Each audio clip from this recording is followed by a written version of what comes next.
Hi, my name is Madison Leon, and I am a peer health educator here at Boise State University. Today I'm going to talk to you about stress and how we can begin to rethink it. I'm sure that by this point, most of us understand and have felt stress many times in our lives. Let's start by getting a good idea of what stress is and the different forms that it can come in. Stress can mean a lot of different things for people, but in a general sense, stress is the feeling of being overwhelmed and not having the ability to cope with mental or emotional pressures. But do you think stress is all good or all bad? In order to understand stress, we need to understand what is happening in our brain when we are stressed out. When we are in a stressful situation, the amygdala sends a signal to the hypothalamus, the control center of the brain.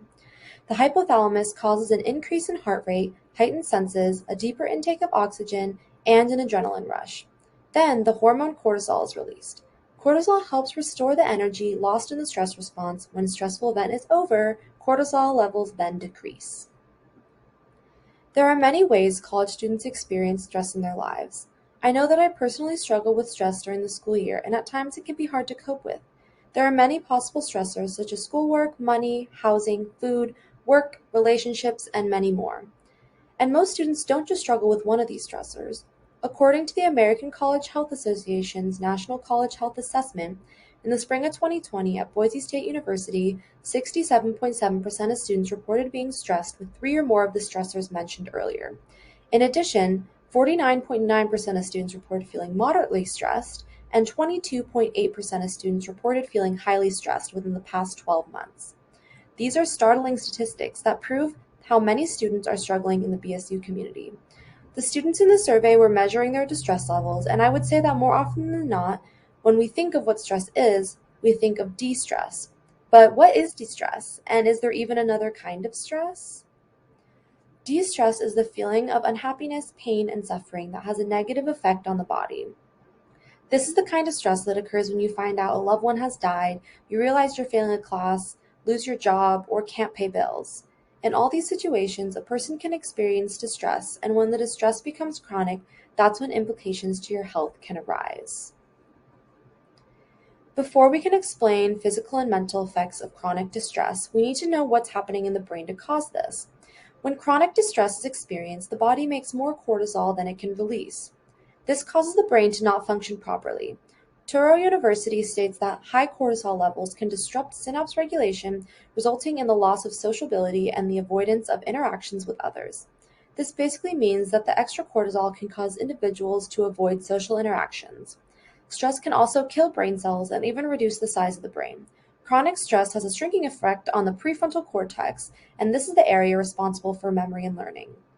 This means that stress can reduce your brain size and shrink the part of the brain responsible for all your memories and being able to learn. Now that we know what happens in the brain, when we experience distress, we can begin to understand why we experience certain physical and mental effects as a result. When someone has experienced chronic distress, there are negative effects on their physical and mental health. The term chronic is used when describing something that is persisting for 1 year or longer or is consistently reoccurring. Physical effects of chronic distress include hypertension, heart attack, stroke, fatigue, metabolic disorders, diabetes, and immune disorders. The most commonly seen of these effects includes hypertension, also known as high blood pressure. Your blood vessels constrict, causing the pressure of the blood in your body to increase. The pressure hardens and thickens your arteries, which in severe cases leads to heart attack and stroke. Along with physical effects, there are also negative mental effects. These effects include depression, anxiety, and low self-esteem. Often, if a person experiences one or more of these mental effects, they struggle in work, school, and relationships, leading them to a lower quality of life.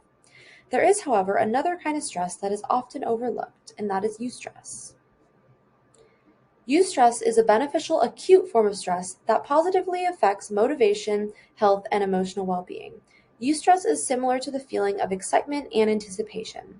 We feel it in many circumstances, like before a roller coaster, a first date, before a first day of a new job, or even a scary movie. Signs of eustress include increased focus, productive manageable energy, and feelings of excitement. Unlike de-stress, eustress has a positive effect on your physical and mental health. Some of the physical effects of eustress are stronger body, healthier hormone levels, and a better circulation. Having moments of eustress greatly improves your overall physical health. Along with the physical aspect, it also improves your mental health. It increases motivation, resilience, and self-efficacy. But what if we rethought the way we viewed stress entirely? What happens when we perceive stress as a bad thing? Having high stress levels paired with the perception that stress negatively impacts your health is associated with having poor physical and mental health. These perceptions of stress also lead to a 43% increase in the risk of premature death. All of this data and research proves that our mindset can have a big and impactful effect on our health.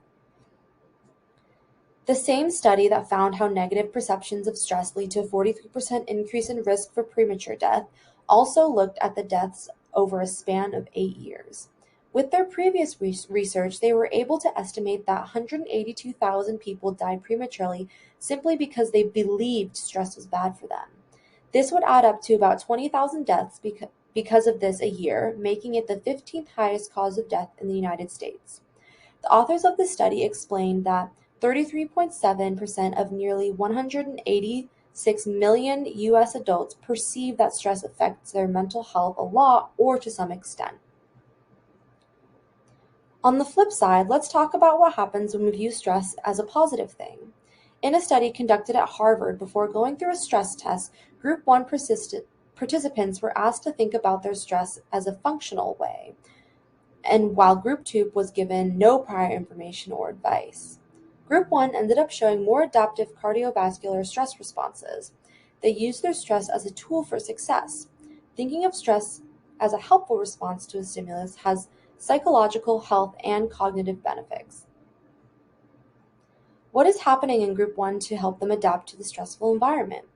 In a normal stressful situation, our heart rate increases, our blood vessels constrict. These are health conditions that lead to chronic cardiovascular disease. However, because of the advice Group 1 was given prior to the experiment, their blood vessels were able to stay relaxed and dilated while going through the stress test. So even though their hearts were beating fast like Group 2, there was not as much stress put on the body, and the blood was able to flow with more ease. This response looks quite similar to what happens in moments of joy and courage. As found in the study, there is a clear biology of courage that we can see in the brain and body. Oxytocin is a stress hormone that the pituitary gland found in the brain pumps out. When released as a stress response, it motivates you to seek support, crave physical contact, enhance empathy, and allow you to be more willing to help others. It not only acts on your brain, it also helps to protect your cardiovascular system from stress. It is an anti-inflammatory, allows blood vessels to stay relaxed and dilated during stressful situations, and helps heart cells heal to strengthen your heart. The physical benefits of oxytocin are improved and enhanced by reaching out and asking for support or supporting others under stress. This is a cycle that as you obtain more social contact, you are then able to become stress resilient. Through this cycle of stress, oxytocin release, and social support, one can become stress resilient. This is called caring and created resilience. A study tracked around 1,000 adults in the U.S. in the age range from 34 to 93. The participants were asked questions like, how much stress have you experienced in the last year, and how much time have you spent helping out friends, neighbors, or people in your community? The study found that for every major stressful life experience, there was an increase in the risk of dying by 30%. But for those who spent time helping people, they had no increased risk of dying. Simply by helping and supporting others, we can develop a resilience to help us cope with stress. Finally, I would like to leave you all with a quote from William James. The greatest weapon against stress is our ability to choose one thought over another. Let's start to rethink the stress cycle so that we can create a better environment for us and the people around us. Thank you.